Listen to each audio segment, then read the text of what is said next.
Oh,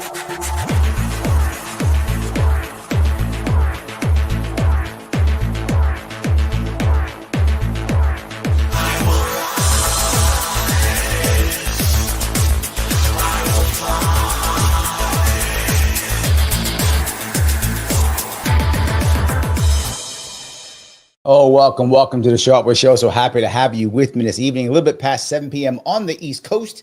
And yes, it is time. It's Saturday. Isn't it Saturday? I think it's Saturday. It's Saturday, right? Yeah. So it's time for an AMA. I do them either Friday or Saturdays. You guys always ask for them. So I'm happy to do them because we talk about all types of stuff. And you guys often make me look silly, but that's fine. I don't mind. I'm here for that. I'm here for it. Obviously, I'm here for it. So we're here ready to do that and to be and to answer the questions that you ask me. But as always, I started with something that I kind of think about that's been kind of maybe bugging me, or I thought was interesting, or something like that, right? Something like that. And today I want to start it with the idea of AI.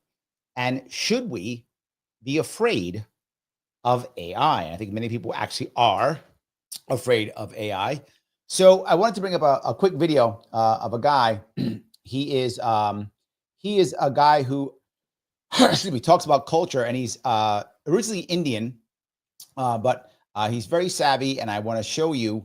He talks about the entire world, but he's a very savvy guy, and let me give you what he thinks we should be thinking about.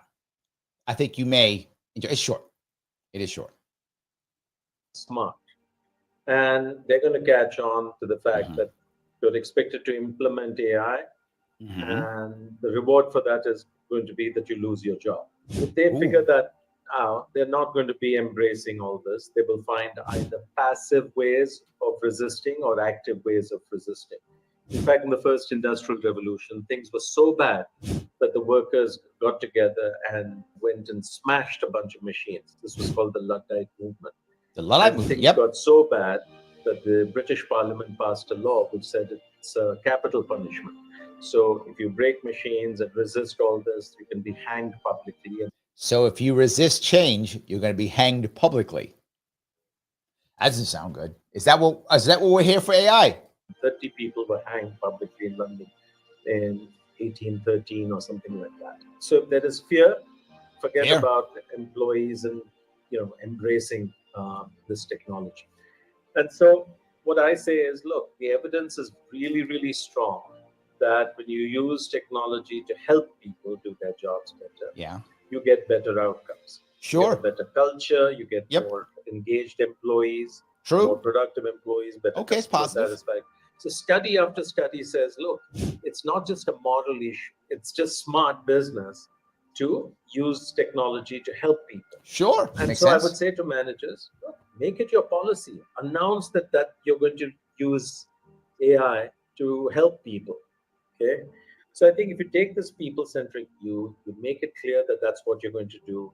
You invest a large part of this early savings in reskilling people to use this technology. Do you think that's going to happen?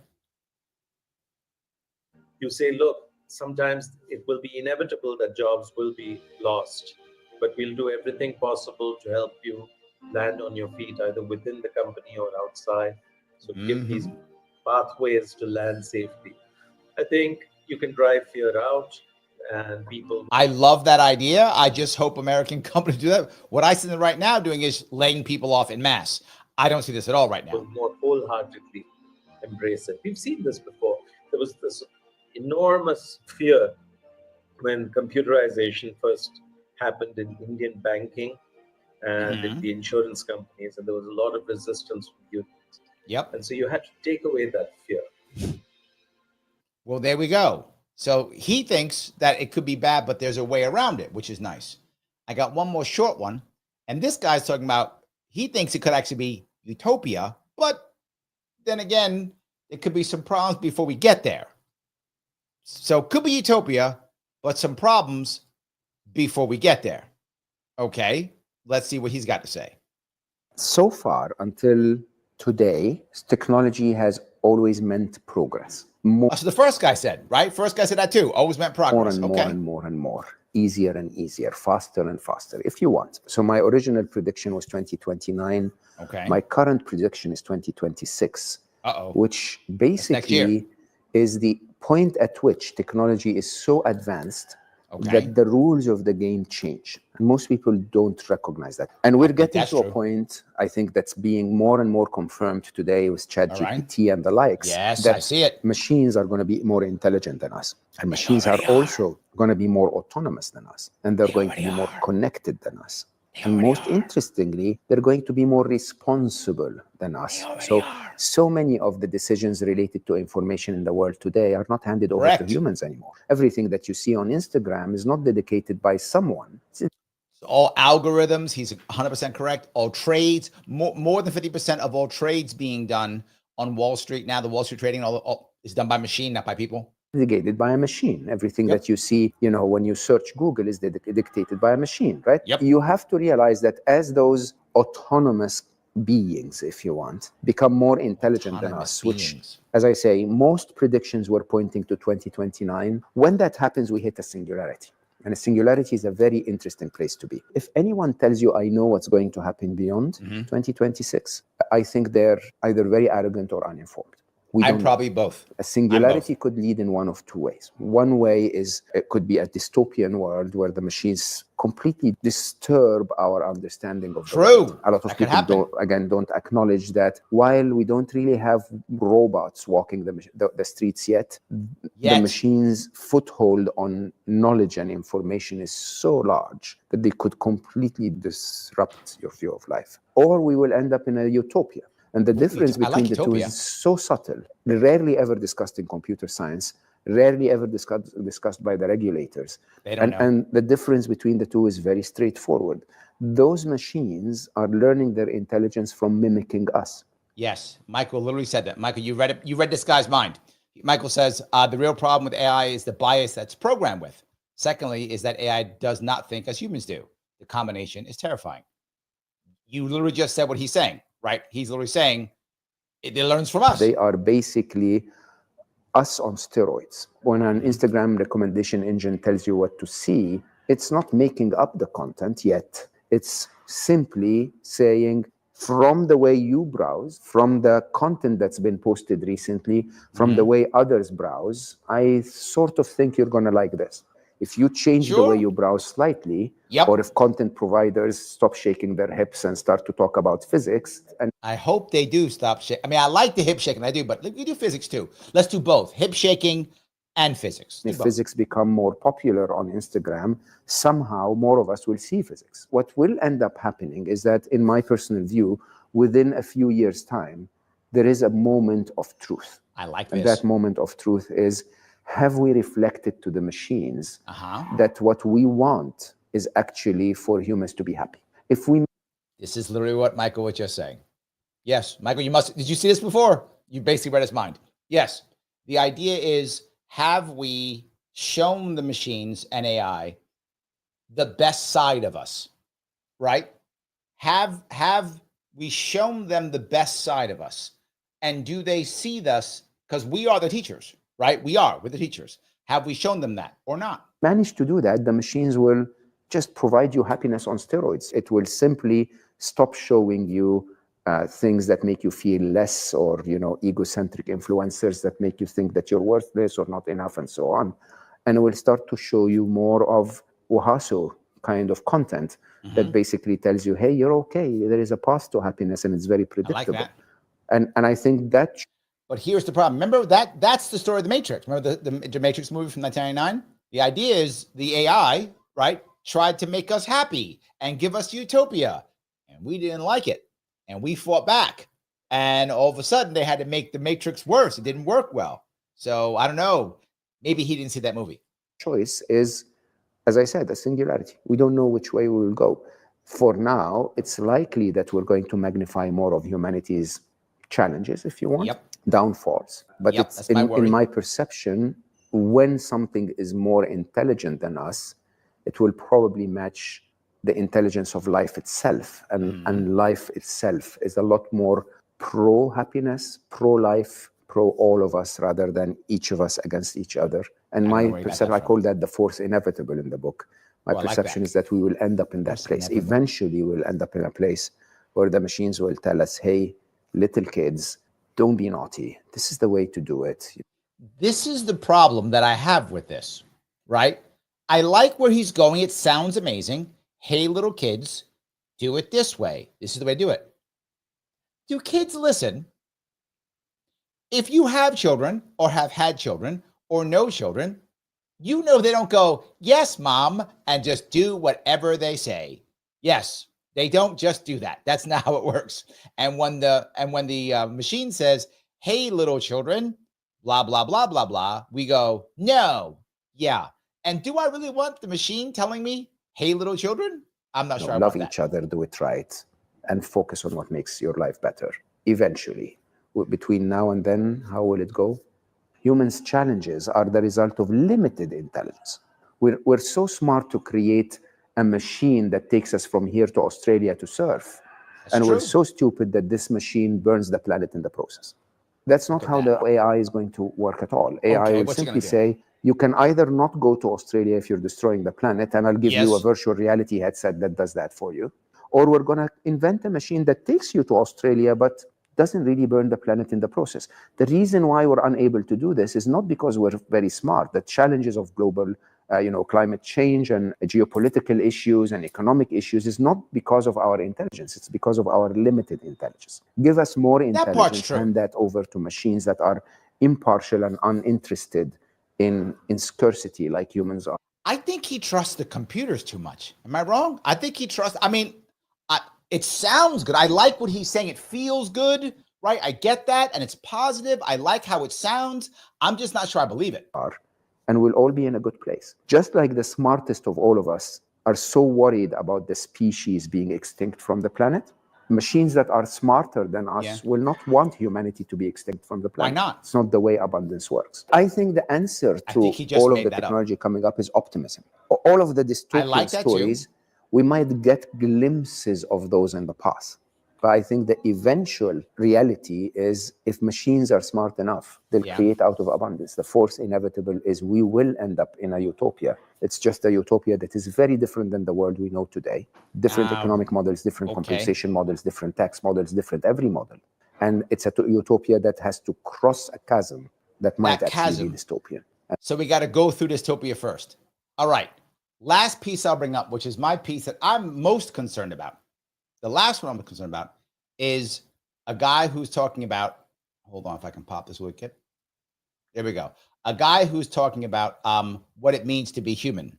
And this is the piece that I think is our actual way, and what I think is actually going to happen is what this guy's talking about.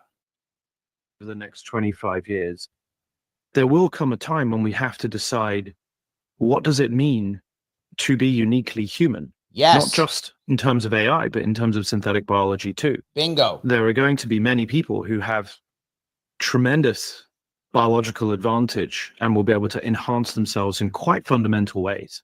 That sentence sounds so, you're underselling it there in terms of what you're. This is my concern, right? I don't see, the first guy says, the machines will treat us like children and whatever, and eventually let us know what's going on, blah, blah, and they'll be our parents. I think this guy here has his answer. That's what I think, which is eventually we just become the machines. I think over time, we aren't even human anymore.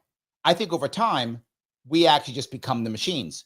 The machines, I think over time, we will simply merge with those machines and become something that actually isn't human anymore. It will be something else. We will go from Homo sapien to whatever the next thing is. Tech guy, whatever that thing is, we'll become cyborgs, right? And not only will our arms and legs be, cyborgs, but also things like our heart, liver, whatever, if we need a liver anymore, whatever, that kind of thing, that will change. And I think it also will be connected directly to almost like a hive mind. That's what I think people are going to do because it'll make them so much more You're saying powerful. there will be people who have a biological advantage because of these various advances? 200 years ago, the average life expectancy was 25 years old. Yes, but not for the very wealthy.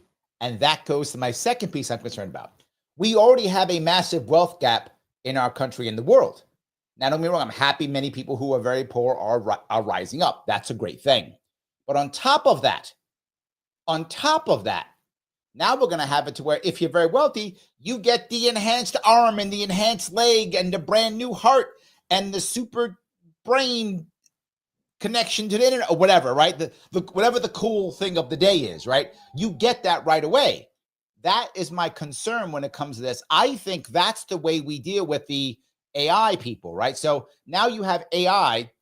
What the first guy says, we did 3 people. The first guy says, gonna take the jobs. You're all getting booted, right? Companies aren't gonna care. You're all getting laid off. That's gonna suck. We're gonna fight against that. Then comes the second guy, goes, well, it's gonna be a dystopia. But then after this dystopia, the first guy talked about, then we're gonna have this great utopian life because the computers are gonna tell us what to do, and they're gonna let us surf in Australia, whatever he said, right? Well, that's gonna be the AI and the regular people. But there's gonna be what this guy's talking about, which is the super wealthy who merge. Those oligarchs will control all of it, and they'll just pacify us. And this is my worry about the other group of people. At one point, do the oligarchs need us? At one point, do the oligarchs not need us? And if they don't, is it cheaper to just pacify us? Or is it cheaper to just let us die? I don't know. That is what I think about this guy. He's talking about that. Today, it's 75. Yep. Yes, it's 75. But in many harsh jobs, it's 50-something. And the very wealthy live till 90-something. That's true. 2 centuries, we've tripled the amount of health and well-being that the average person on our planet. One guy said, some futurist said, that the person who's going to live to 200 has already been born. Sad that person will probably not be me. But this futurist said that person, maybe it's my daughter, maybe one of my daughters who will live to be 200. That's what he said. Who knows if he's telling the truth, but I mean, he's a futurist. That part's interesting. Enjoy. So we're already on that trajectory. It's just when I say it over the next 25 years, it does sound crazy, but we're living in a crazy time. What's happened is already crazy. So I'm going to pass that and let me pop real quickly to a super chat. Lunatic, thank you, brother, for $5. Larry, training taught you and I never be afraid. Only think as fast as you need to. Those so extraordinary never are afraid. Well, that's not 100% true. It's not 100% true. Remember something, you know this too. Courage is not being afraid. Courage is being afraid but doing it anyway.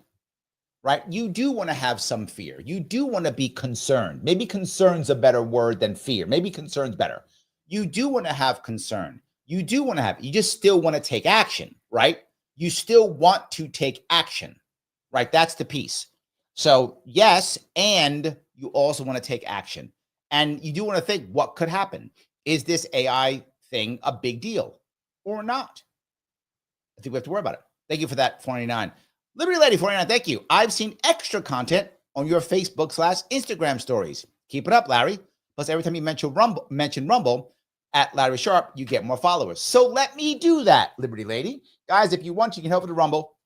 I have over 400 followers on Rumble. I'm trying to get to 500 if I can to move this forward. We can do more Rumble stuff because we can say more things on Rumble that we can't say other places. So that's the kind of cool thing about dealing with Rumble. So that's why I like that piece. So if you can head over and support us in Rumble, that's always going to be a cool thing. Thank you for that, Liberty Lady. And we have been on Instagram and Facebook, popping more stories up, popping more stuff up. We are trying to grow this. And since we're trying to grow this, let me do my pitch now if I could. Click the button known as Lima India Kilo Echo. Please do so. It does matter. It's free. It makes Mr. Rhythm, Algo, Rhythm, it makes him actually want to. The machine we've been talking about, he actually wants to share it more and let people see it. If we do that, you can also share it yourself by reposting it into a Facebook group, sharing it on X, sharing it in YouTube, Rumble, wherever. You can do that also. Please follow me if you would on Facebook, X, and Rumble. That's always cool. If you can head over to Sharpeway YouTube and subscribe, that's great. Click all notifications so you go back. That's also good. And of course, as you've already seen, you can super chat me. You can super chat me on YouTube, or you can rant me on Rumble. Either way, and your comment goes right to the front. I'm more lenient on AMAs, but comments still go right to the front when it happens. Also, if you become a member, you can become a member on YouTube, $4.99, or on Rumble, $4.99. Click that join button or click that subscribe button, either one of those. And if you're a member, you might be on the panel show next Friday, May 2nd, 8 p.m. is the panel show. I'm going to grab some people. A lot of you already said you're interested. I will be checking that out.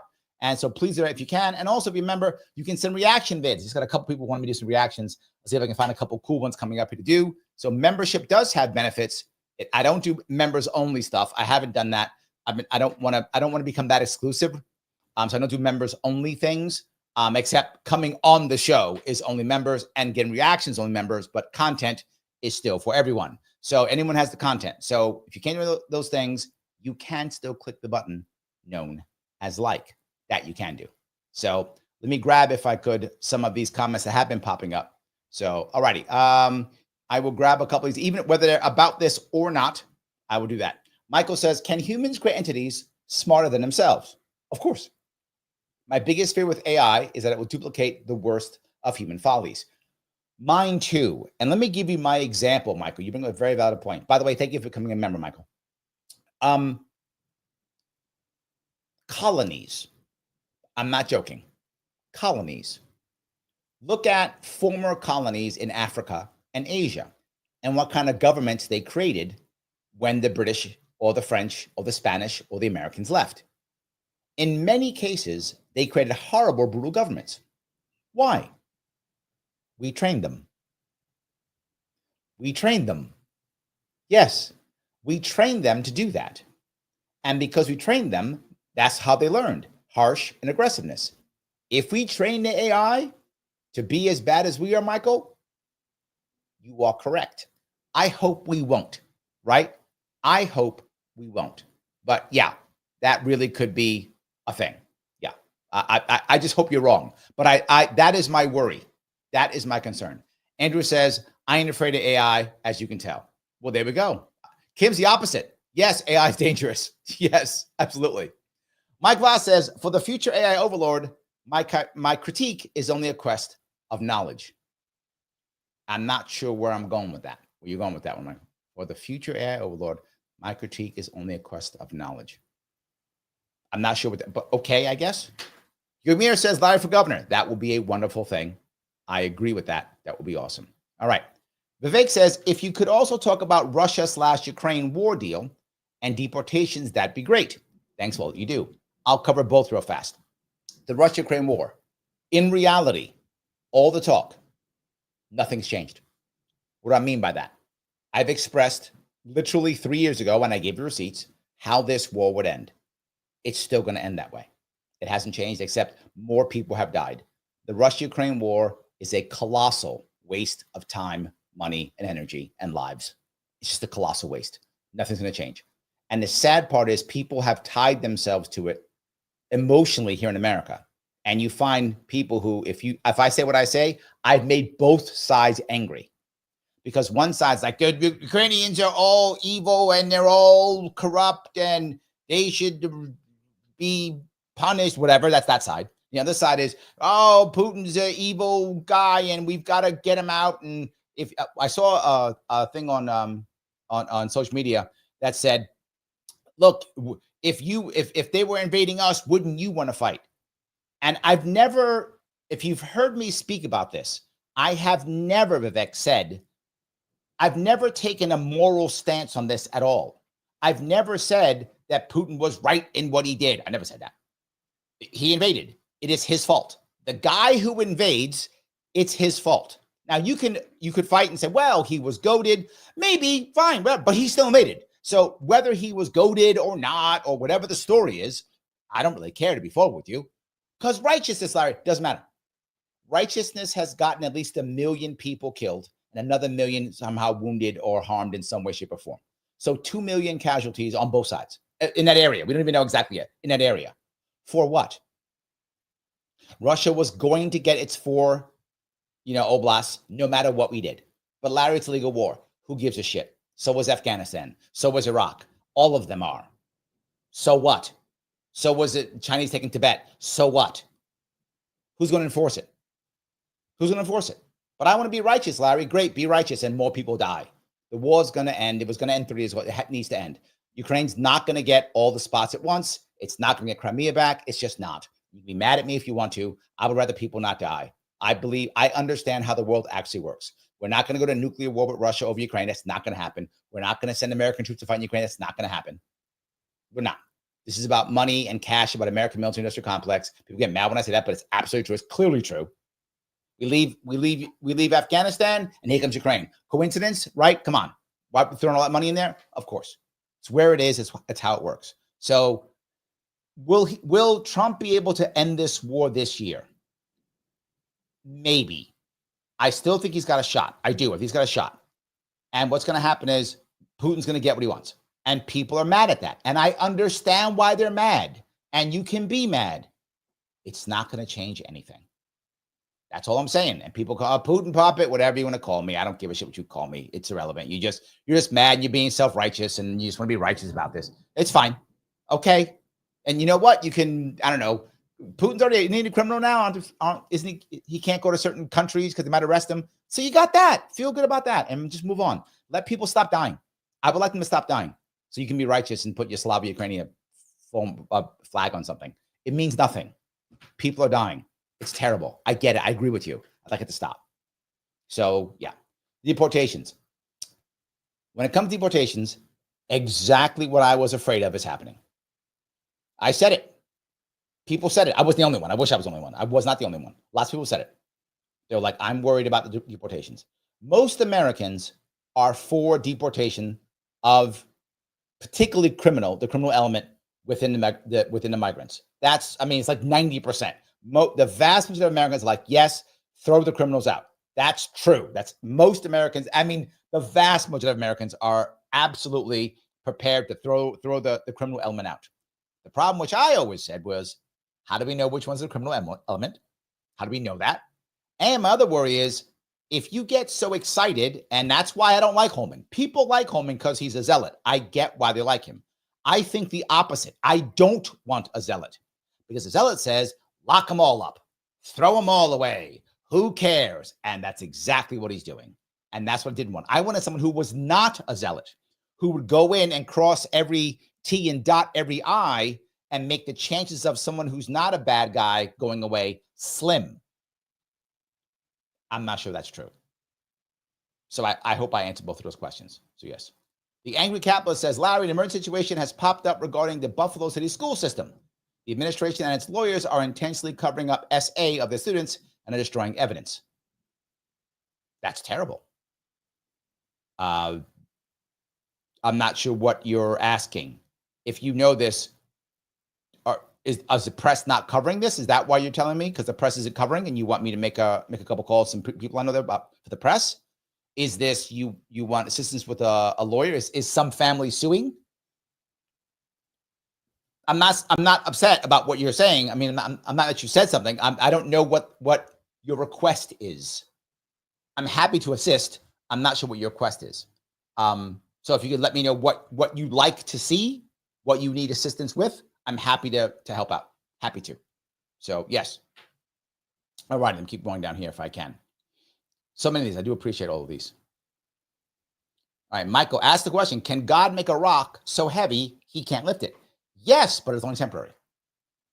Only temporary. Yes. The answer is he could make a rock that he cannot lift, and then he could make himself strong enough to lift it. So yes, he could do that, but it'd only be temporary. Mastermind Hour says AI will result in a loss of IQ. It depends on how you see that, Mastermind, right? If you are the person, as we talked about the group of people, if you're part of the machines and then the people, I think you're probably right. Because you see it already, people aren't doing the things they should do naturally, and our brains aren't doing what they should be doing. I think that's true. You see that heavily when it comes to creativity. We're given so much that our imaginations aren't required to be used as much, so we're losing our imagination. That's true. So we're losing IQ. But if you're going to be one of the people who merges, you're going to gain IQ. You're going to gain it. For those people who merge, they're going to gain 20, 30, 40 points of IQ. I'm not making that up. They're going to, I mean, people talking about it already. They're going to gain, if you got like a 100 IQs average, that means the average person who does this, well, the average person probably wouldn't be doing it, to tell you the truth. Because it'd probably be people like 120 IQ and above who probably will do this. So if you got an IQ of 120 or so, unless you're super wealthy, and average people tend not to be super wealthy. It does happen sometimes, but they tend not to be. So you see around 120, you're going to have like a 160 IQ. And if you got a high, like a 130, 160, you're going to have like a 200 IQ. Yes, it's going to be crazy. For those people who merge. That's what I think, for those who merge. So yes. Lunatic says, my mother died 41 years old. You know, my father died 41. Same thing. He's 41 years old when he died. Birthday is May 2nd. His birthday was November 9th. I promise to be good. Thank you for being good. But it's not May 2nd. So I guess you've still got like 7 days before you have to be good or something like that. So yeah, something like that. Whatever the case may be. P says, on teaching people new skills, AI to the rescue. At least revolution comes with built-in help. This part, Peace, you are exactly on the money. You know, there's a lot of people who are saying things like, I don't know what I can do, how it can work, blah, blah. AI now, with AI, there's almost no need, unless you need a piece of paper or unless you want the networking, there's almost no need to go to college anymore. I don't mean that to be, flippant. Like if you require paperwork, like you need a degree to become a doctor or a lawyer, of course, go to college. But if you just want to be some smart guy or gal, you don't have to go to college. You don't. You can use AI to learn anything. I've been doing it all the time. Pete, you've been doing it too. I know a lot of people are doing it. I have an issue or concern. I train my AI and it gives me exactly what I need, how I need, where I need to go, how to figure things out. Absolutely. So yes, 100%. So I'm with you on that. I am with you on that. So, all right. Phil says, I have no problem with artificial intelligence, but if someone doesn't press the like button, they have no intelligence. True. That is true, Phil. If you don't press the like button, you don't even have artificial intelligence. You got none of it. Yes, absolutely. Mike Voss says, I just know the conversation. Oh, you didn't see that before. Okay. All my research does not lead to a positive outcome. Remember, AI that turned every historic figure into Black Americans, not Black people. Just one expression of bias. I remember that. Was that a Google one? That was a Google one, wasn't it? It was like a Google AI they put out, and it purposely wanted to make everything diverse. I remember that. Yeah. So show us German soldiers of the 1930s and they're all Black. I remember that one. Yes. That was kind of weird. I agree. That's my point. I agree with you, right? We have to show it. And I have the same worry that, Michael Viloff has, is that if we don't show it well, it's not going to go well. Andrew says, we should embrace advancing technology, but we need to make sure that there are adequate alternatives for workers to mitigate the risk of displacement and privacy. What says you? We have never done that. Ever, Andrew. I think you're right. That would be amazing. I love that idea. And we have never done that ever. We just go, too bad, out you go, bye. Didn't some companies recently, is it Intel, just like fired like 15,000 people or something, or some huge number? Just recently, right? They weren't like, I wonder what are the adequate alternatives for workers that we fired. No, they went, pack your trash. Again, I'm agreeing with you. I just don't see that as true at all. Yeah, I don't get it. Kim says, funny how The Matrix was called a sci-fi movie. That movie was made to show us what was coming. They also logged our comments on it so they know what to tweak. Very good. Yes, but remember, good science fiction does predict the future. Sadly, a lot of science fiction isn't really science fiction. A lot of science fiction really is fantasy. And Star Wars is the best example of that. Star Wars really isn't science fiction. Star Wars is fantasy, right? It's magic with the Force and flying around in space, right? It's not really science fiction. But good movies that are sci-fi predict the future. The original Star Trek predicted like everything. Just everything. So yeah, good sci-fi does that, Kim. And I know Mike would agree with me on that one. I know he would. Does do that. Matt asks, thank you for being a member, Matt. Larry, would you check out an advertising pamphlet I was planning on dropping off at my Amazon customers' houses when I'm ready to sell microgreens? Thought you'd have some good advice. It sounds good. Yes, you are a member. So on the member link, has an email address. So for those of you who are members, what you do is go to the YouTube page and click either this community or post tab, one of those tabs, and you'll see I have a picture there, a post that talks about, hey, if you want to send a reaction video, here's the email. Just send it to that email address, and I'm happy to look it over for you. 100%. Yes, just do that. Yes. All righty. Pete goes on to say, Larry will feel different when he sees a robot that looks just like him. I'm not joking. Maybe. I don't know. Is he going to do my work for me and I get paid? Or does someone else own him? Do I own him so he can sit here and do this and I can go to sleep and get paid? I might be okay with it. Just saying, I might be okay with it. I don't know. Phil says, I was using ChatGPT and asking them about Bert Folsom's book, Myth of the Robber Barons, and it felt the need to insert all kinds of labor propaganda. I guess I was thinking naughty thoughts. Yes, this is exactly Mike's point, right? It's exactly Mike's point. So when you do that, I've used ChatGPT for that same kind of thing, Phil. And when I've done that, what I've done, the reason why it does that too, is because as it goes out and looks for things, there is so much of that labor propaganda out there in the ether that it can grab. So it assumes that it's true because there's so much of it, right? So that also, I'm very specific in what I ask for. And if you train your ChatGPT more and more and more, you'll get better at asking for it so you can kind of get rid of some of that stuff. So yeah, absolutely. Mike says, robots that look too human will trigger a violent and repulsive reaction. It will be a bad mirror on humanity. Dune Books understood that.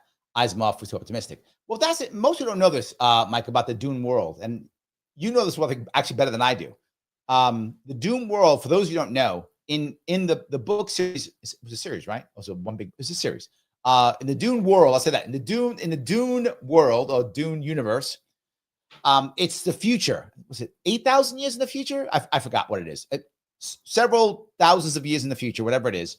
And part of what's happened, and Mike, you can clarify it if I get this off, but I think I'm going to be on the right road.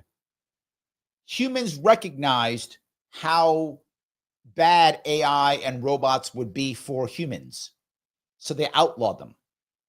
A similar thing happened in a Robert Silverberg book. I think was it Silverberg? Oh, they made a movie about it. The movie was called The Centennial Man. Bicentennial Man was the movie. Robin Williams was in it. The book was called The Positronic Man, if I remember right. I think that was Silverberg. I forgot. I think it was him. Anyway, in that book, once a robot becomes so much more like a human, the robot actually goes to court to sue for humanhood. That happens in the book. And at one point, the people realize this problem in creating artificial life, artificial humans, and they outlaw it all. They outlaw all robots can't be part of AI. All robots have to be separate entities. No robots can use positronic brains, all that stuff. So in many sci-fi books, to Mike's point, the authors already saw this coming and they knew this would happen. And they assumed that we would outlaw everything. Now, while I get that concept, outlawing's not going to work. I think we know that already. All it will ensure is that only outlaws will have it. If we create a positronic brain like they do in the book, where the brain can basically just become a human, I don't know if that's true, but that was in the book, right? If we ever create that, we can outlaw that all day long. They're making it. Guaranteed. They're making it. AI is going nowhere. My youngest daughter said, can't we just stop AI? I said, no way ever. Outlaw if you want to, right? Unless you're prepared to literally, and I mean literally, end, and I mean that literally, end everyone who does it or who can do it. And that's a whole lot of ending. But if you're prepared to do that, maybe, and still maybe not, but maybe if you're prepared to be that violent, maybe. I don't even think we would do it. So yeah, I'm not sure that would even happen. So anyway, P says, we haven't even gotten to the intimate stuff. So that, yeah, intimate stuff yet. Let's go. Yeah.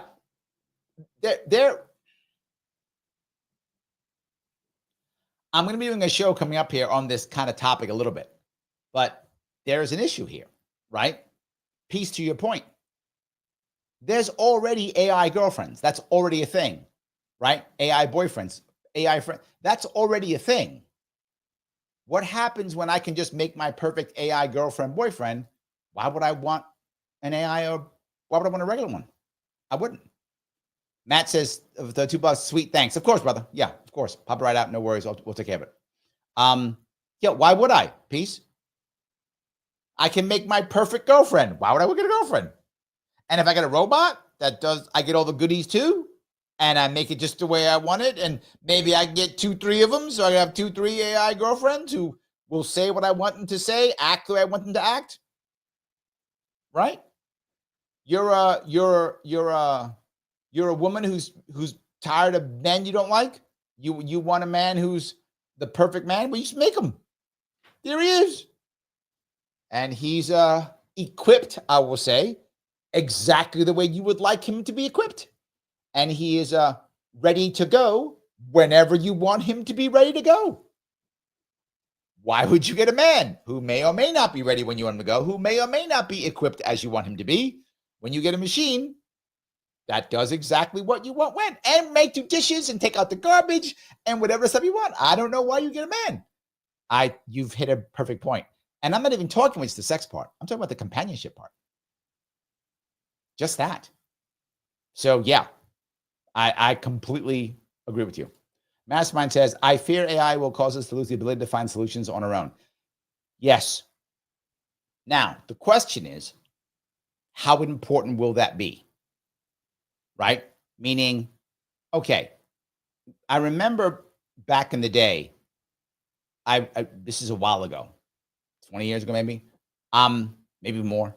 I'm sitting in like a fast food restaurant. I forgot where I was, like a KFC or a McDonald's or something. I forgot where I was.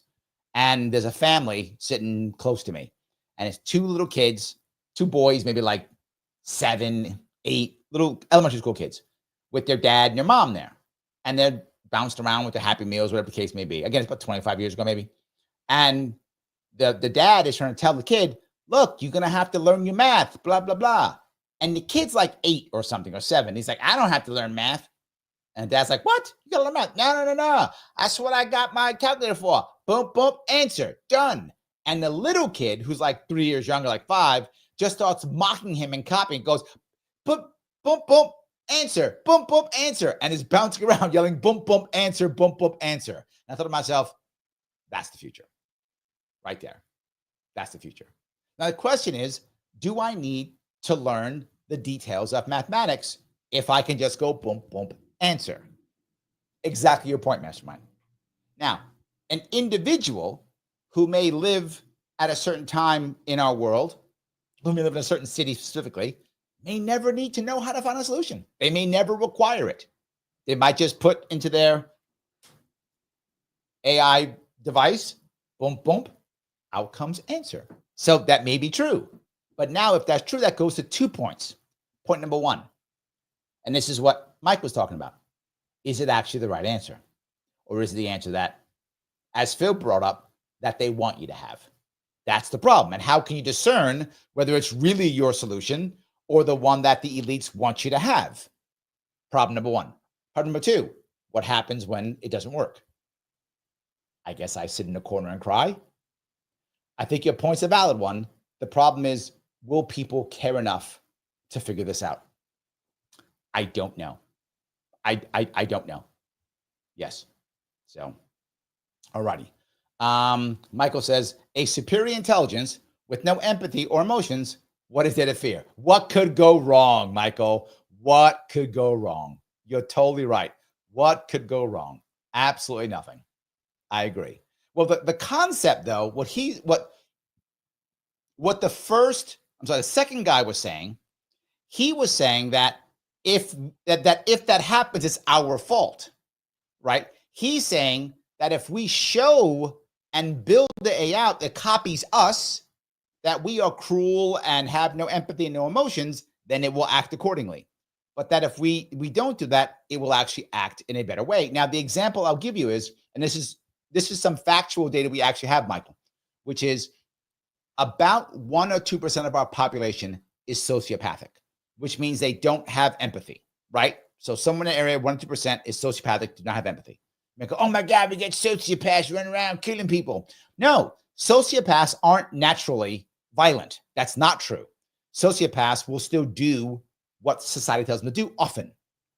If you raise a sociopath as a child with violence, that kid is going to jail. That's guaranteed. It's almost like a math equation. So, psychopathy plus violence equals jail or dead or morgue, right? That's it. That's where they're going. But if you raise a sociopath with love and affection, the sociopath will show love and affection even though it can't really feel it because it's just been taught that's what you do. That's how you act. That's what society expects of him or her. And more men are sociopaths than women are. So probably of him.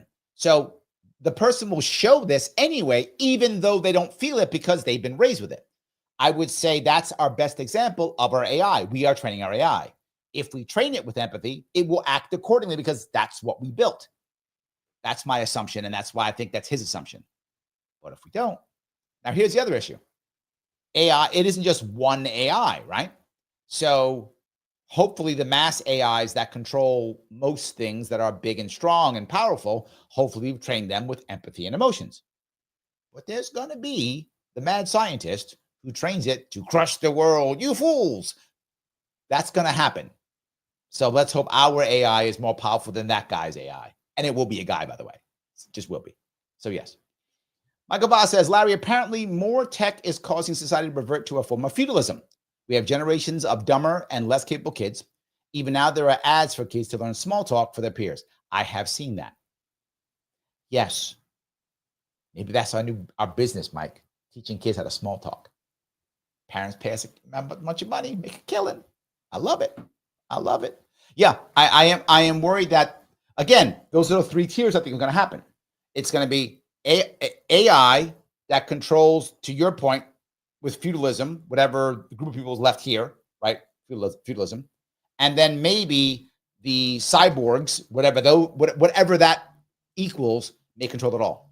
So yeah, that might be it. So anyway, all righty. Let's see here. John says, Russia took Crimea under President Obama without him even complaining out loud. I did hear that. Crimea is staying part of Russia. No doubt it is. It's no doubt it is. The problem is Zelensky doesn't want to say that. You might go, because he's dumb. No, because his presidency, he is holding on by a thread. According to his constitution, it is against the law. Some people don't know this. You, John, I'm sure you know. It's against the law for him to acknowledge Crimea as not being Ukrainian. That's in their constitution. They made an amendment to their constitution. So if he says that, he officially is breaking his constitution and they'll try to remove him from office. That's why he's actually doing it. It's not because he actually thinks that Ukraine's going to take Crimea back. He does not think that. That's never going to happen. John, you and I both know that. Yes. The only reason why Ukraine lasted long enough for anyone in the U.S. to care is President Trump sold Ukraine Javelin anti-tank weapons to Ukraine after the only thing President Obama offered them was surplus army blankets and night vision goggles. I think you're right. Yes. But the reason why he is actually doing that is because of his constitution. He doesn't want to be removed. That's why he's doing it. So yes. Phil says, I was really good at memorization, but calculus wasn't my particular intelligence. This is the type of thing AI merging would be helpful. Well, here's the problem. Memorization, when you have AI, is less and less valuable, right? So if you're not good at memorizing, it's less and less valuable. The glory of AI, if trained effectively, is it makes the street smart person more capable. Remember, if you're savvy, if you're wise, if you're a hustler and you use AI better, you can easily beat the very smart. Why? Because all they are is very smart. That's it. Well, you now have AI, so you're outsourcing your brain to be very smart. But you're already savvy, and you're a hustler. You can easily beat them. The advantage of AI in this regard is if you get it, it gives you a massive advantage. It gives you a massive advantage. So I have a gross of IQ points, says Mastermind Hour, and I will have to finance a Big Mac. I have a gross right now. Yeah. Well, yeah, but let me be clear about this. I think I mentioned this before. IQ does not guarantee you success in any way, shape, or form, with one exception. And that exception is academia. In academia, in that specific, particularly in advanced, like university, college, in that case, IQ and success are almost the same. They're very, very much linked. The higher your IQ, if you are specifically in higher education, academia, the higher the odds are your success. They go together. So the higher your IQ, if you're in academia, great idea. If you mastermind, I would say, I want to go into academia. I hope you have a high IQ. It will increase your odds of success. Again, doesn't mean you can't be successful in academia without having a high IQ. It just clearly is a massive advantage. Again, in that area. Why? Because communication in that place is meant for one specific thing: accuracy. That's what matters. Accuracy, memorization, that's critical in that field. In every other field, that's not that important. So, as a matter of fact, an IQ of above 130, 135 in that area actually is harmful. I'm not joking. Is harmful in most other fields. Your odds of success go down after your IQ gets past 130, 135. The perfect IQ for someone in a business, executive, that style is about 130. In fact, most presidents have an IQ around 130. That's true. Most have an IQ around 130. So that's the number. 125, 135, 130, depends upon your other communication abilities, things where you are. That's like the sweet spot. You're above average intelligence, but not too damn smart. The problem is most people who are too damn smart, they don't communicate well. They can become very arrogant. They don't get their audience. They spend too much time on being right. They have analysis paralysis, lots of problems like that. So Mastermind Hour, if you have a lot of IQ points, if your IQ is over 130 and you're not in academia, you have fallen into that trap. So yes, I hope that makes sense at least. Yeah. All righty. Leela says, Larry, you are so right on the soup train today. Oh, thank you. I guess that's good, right? Isn't that good? There we go. Andrew says, has credentialism crossed the working class? I don't believe I've asked this before, right? Maybe you have. I don't remember if you have. And yes, it has. Credentialism is a colossal waste of time and money and energy. Colossal waste. You know what? That's not true. Not true. Licensing is. There's a difference. I'm not against credentialing. I'm against licensing. As long as people can pick and choose what they want, I'm not against. In other words, an organization can create a credential, but a government creates a license. And the next thing, there should not ever be a monopoly on credentials. That's a problem. You should be able to create your own credentialing institutions and let the people decide which ones they value, right? That's what matters. So yes. All righty. Straight N is over on Rumble. He says, the sun's going down and I'm in and on board with Larry. I can't do 1.5 speed to catch up. It's tough. I know I speak quickly. Maybe I should slow down. There we go. Yes. So, all righty. Joel says, oh my, what did you do to get the moderator to delete your message? I don't know. Maybe something bad. My Violetta, she's bad. Yes. All righty. Let me see if I can go down here again. Mike goes, yes, it was Google. That's what I thought. I thought it was a Google one. Yep. P says, yep, it was Google. That wanted to create diversity on purpose. Yeah. Anyway. Monkey See Monkey says, is Dune good sci-fi crazy future? Look, obviously Dune isn't perfect. It was, 50 years ago written? Something like that, whatever it is. So obviously it wasn't perfect. It is Star Trek. None of it's perfect. But yes, it is good science fiction. It is. It does talk about the future. It has ideas about the future. It is good science fiction. Not perfect, obviously, but it is good. Yes, it is definitely good sci-fi. So yeah. All righty. Let's see if I can go down here if I can. Phil says, good science fiction and fantasy tells us things about ourselves and uses a land far away and a time long ago or in our future to tell us hard truths close by and right now. Yes, sadly, most does not do that, but you're right. Good sci-fi does do this. Yes, absolutely. Mike says, okay, different topic. It's amazing to see all the effort, money, time them spend on a criminal to allow continued crime, yet not on domestic issues that affect constituents. One of two. Okay, I have a second one. Hold on, see if I can find this. 2, plus media manipulation They drop kill more as it sounds like kill more, all for the immediate political gain without concern of consequences. No, I don't think that's true, Mike. I think they're doing it because, again, they want to make Trump look bad. The goal is to attack Trump. So you've got to make sure Trump is doing bad, evil things, which has been their tactic for, 10 years now, give or take? Is that about right? Since 2015? It's about 10 years or so. Remember, orange man bad. That's where it goes. Orange man bad.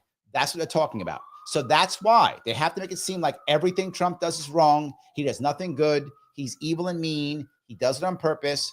That's what it's about. Do you think they actually, if Trump didn't get rid of this guy and he was arrested by the cops or something or some other problem, we wouldn't even hear about him. We wouldn't even hear about him. The Democrats don't actually care about him. I don't mean to be cruel. I'm not trying to be cruel. I'm just saying the truth. They don't care about him. He is a very good tool for them to make Trump look like he's a bad guy.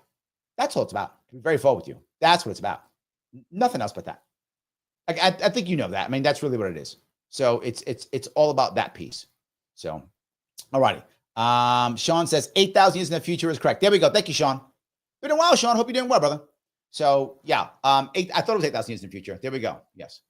All righty. And Phil says Bicentennial Man was excellent. That was the movie, right? The book was called The Positronic Man, I think. But the movie was called Bicentennial Man, and that was done, and I'm pretty sure it was Robin Williams who played the robot. So pretty interesting concept, right?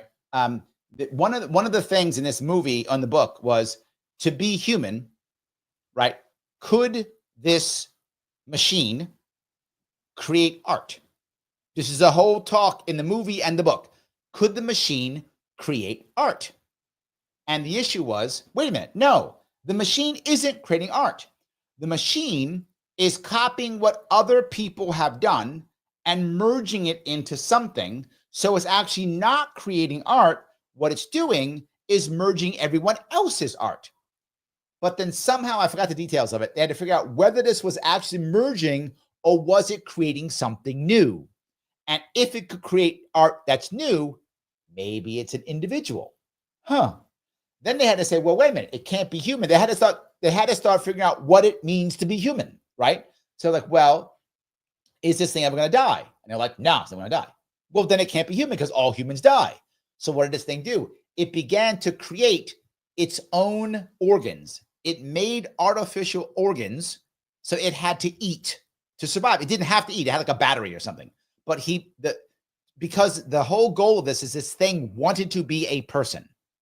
So it actually had to give itself, it made its own artificial organs, so it had to eat to survive. And then it gave itself basically a time limit, so it would die at one point, so that he could actually become human. So I don't want to give you the end of the movie, but that was the entire goal of the movie. So yes. Oh, the book, if you read the book. I think it was called The Positronic Brain. Or Positronic Man, if I'm not mistaken. So yeah. All righty. Kim is talking about the news about Virginia. Yes. I was considering bringing that up, and I may bring that up. Yeah, I may bring that up. Kim has two pieces. She says, got questions. Am I mistaken? Didn't Trump promise to release RFK, JFK, MLK, and the Epstein files during his campaign? Then why did Bonnie refuse to release Epstein files to public? This is very unsettling for me, especially now the news about Virginia Giuffre. Yes, he did promise all those things. That's true. And he did kind of release them, kind of. And now he was trying to forget about it, if you noticed. People weren't talking about it. And then Virginia died. Now, how did she die? I don't want to get canceled right now, Kim, on YouTube. So I'm going to have to use some baby talk. Otherwise, YouTube will demonetize this and maybe cancel me. So I'm going to use baby talk now. So you're going to get what I'm talking about. Did she have an accident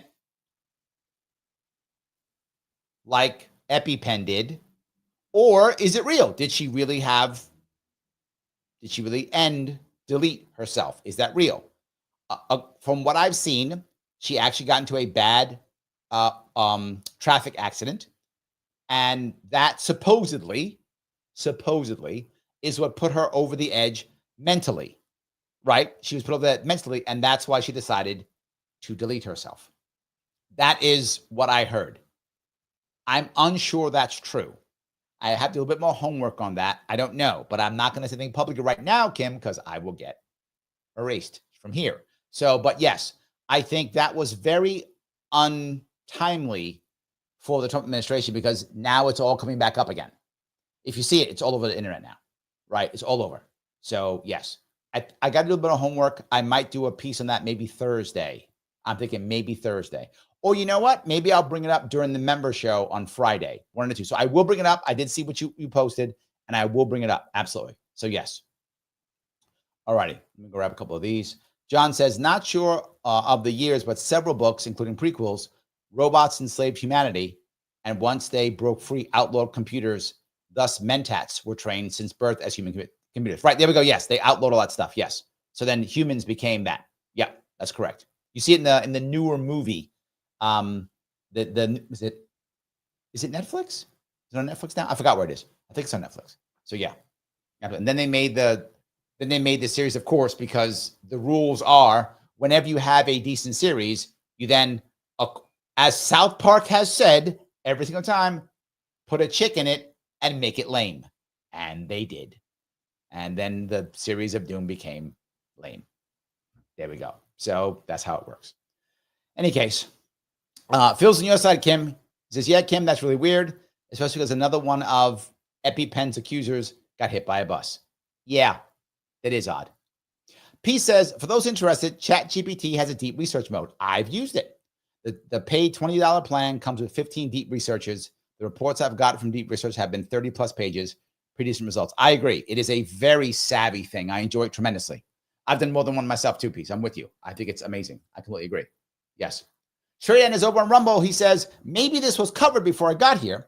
My use of Grok was hard at first to get it to find the variety of answers I was looking for. Grok was stuck on repeating published answers on the subject. Most popular published answers. Yes, that what people, I've been trying to tell my kids this, and they have been belligerent with me. And I'll tell you this if you want to do something. AI is not simple.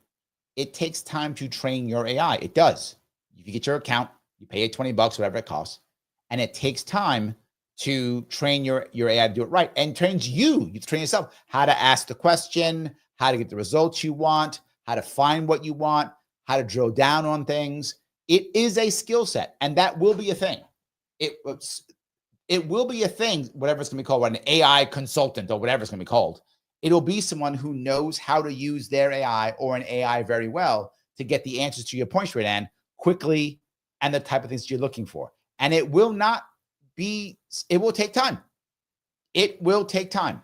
It won't be, 5 minutes. It will take time to make it better and better and better. So yeah.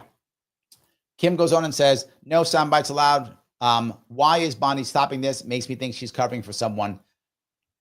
I think it's obvious that there are some people who are scared. I think that's obvious, Kim. The question is, who's scared and how? And then how do you get rid of it? Here's the issue. All right. If you're blackmailing me, I'm not saying you are, Kim, but say in theory you were. I have a couple of options. Option one, don't care, let it out, do it. What happens, happens. And I'll pay the price. That's option one, right? I'm not being your hostage. Let out your stuff. And if I get hammered, I'll pay the consequence. Option one. Option two, I do what you say basically forever, hoping that by the time you let everything out, I'm gone, right? That is my hope. That's option two. Option three, I remove myself from the planet. I assume room temperature on my own, and then it's over. Problem solved, right? You can do what you want. I'm gone. Or four, I come after you.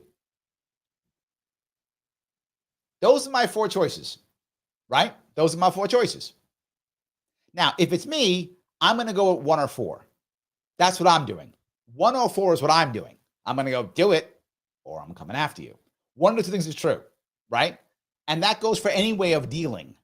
So the question is someone coming after whomever might, in theory, be doing some type of mail of the black type? Is that happening? Or are they just accepting it and being quiet? At one point, powerful people tend to do 1 or 4. They tend to. So yeah, I hope that makes sense. P says, trivia question. Who coined the word grok and what does it mean? Hint, my favorite sci-fi author. I don't know. Peace. I'm not sure. Thank you for the $5. I don't know. Grok. I couldn't tell you. I'm assuming that whatever sci-fi author that is from, that Elon Musk also likes that author, would be my assumption. So yeah, actually don't know. Yes. So, alrighty. Michael says, oh my God, how long has I been here? I had to refresh my browser. I've been here for about an hour. So where you been, Michael? I've been here for an hour. Where you been? See that? You thought I was gone? See, I was here the whole time. I was here the whole time. Matt says, AI is only good if you have an understanding of what you're asking it to do. Yes, 100%. There, you have to train yourself and the AI. Yes, this is a symbiotic relationship. You are correct, Matt. I've been working with my AI to make things better. I'm working with it when I can. I see pieces doing it too. You kind of have to. It's the future. I'm trying to get my 14-year-old daughter to do it now. But they're both being belligerent. I have 2 daughters, they're both being belligerent. Stupid. Sure, it can make programs what you need to know about programming to guide it. Otherwise, it'll muff it up hard when change. Yes, it's not just simple. You've got to work on that. I 100% agree. Yes, I 100% agree. You have to keep this going. So, all righty. Let me grab through this. Music says, I feel this dialogue is directed towards me. That's you, man. It's not. It's not. Yes. Joel says, in the Star Trek universe, they depend heavily on computers/AI. True, but if you remember the first one and was, Professor Daystrom. This was back in the day, in the 1960s original Star Trek. And by the way, he was a black scientist in 1967.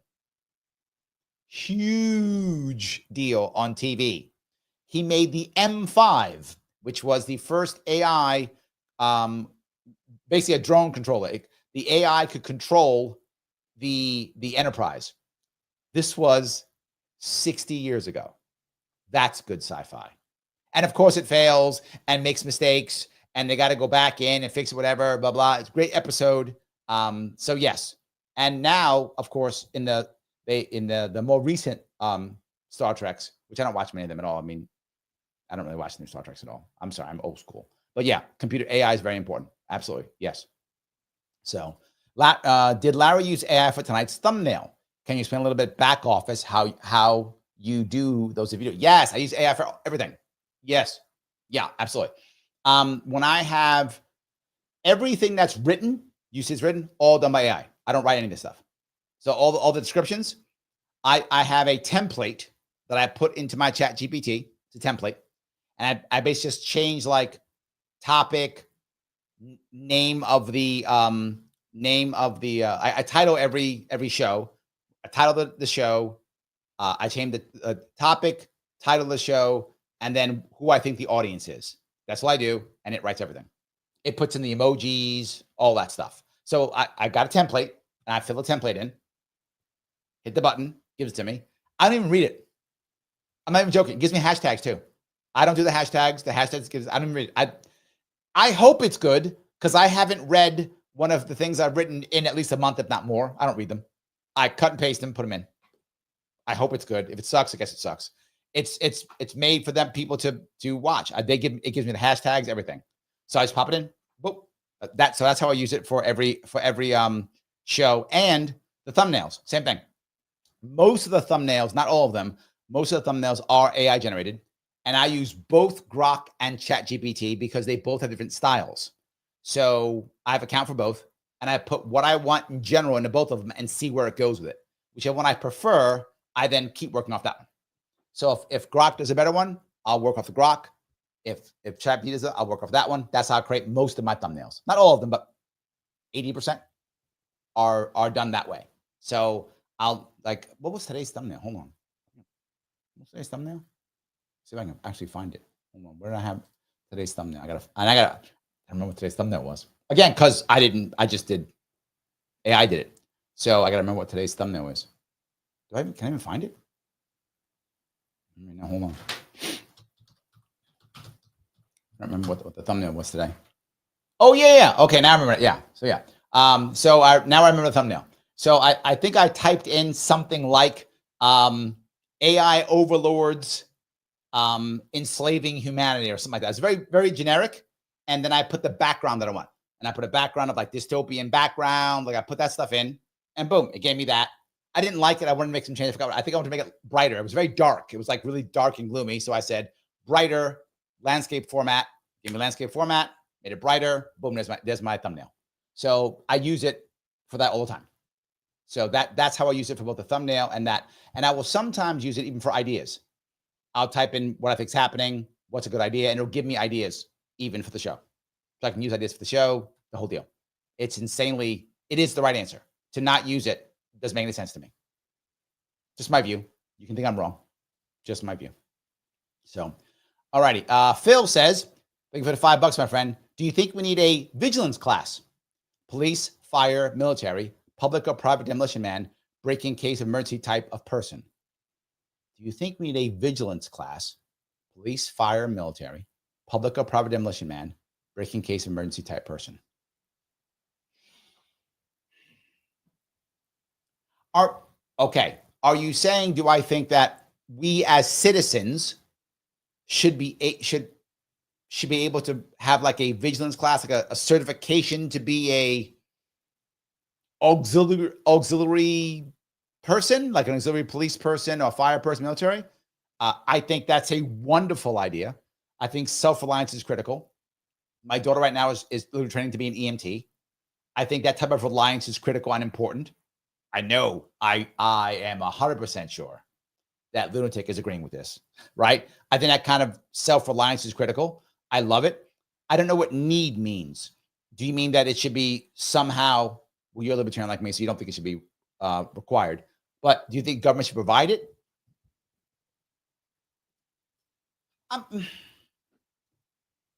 If government provides it, it'll probably be garbage, so I would say no. But you can get them. There's tons of classes out there that already exist that you can do. You can become an EMT. The government doesn't do that. This is private companies do that, right? And you get certifications so you can get a job as an EMT.